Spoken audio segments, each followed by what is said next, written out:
नाव माधवी दत्तात्रय जोशी. माझं वय चालू 72 वर्ष आहे. मी यांचं औषध घेते त्याला 21 दिवस झाले, पण मला चौथ्या दिवशी फरक बराचसा जाणवला आणि आता मी तेच औषध चालू आहे. 21 दिवस झालेले आहेत. मी व्यवस्थित चालते. मधनं थोडं थोडं दुखतं, नाही असं नाही, पण औषधाचा परिणाम मला पाहिजे असा व्हायला लागलाय. मी व्यवस्थित चालायला लागलेले आहे.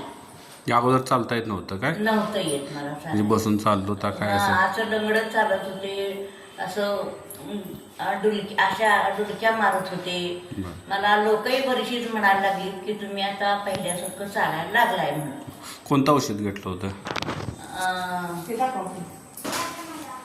हे आंबवात हे औषध मी चालू केल्यापासून मला अतिशय आनंद आहे, पण भूक लागते जास्त एवढंच आहे, बाकी काहीही तक्रार नाही.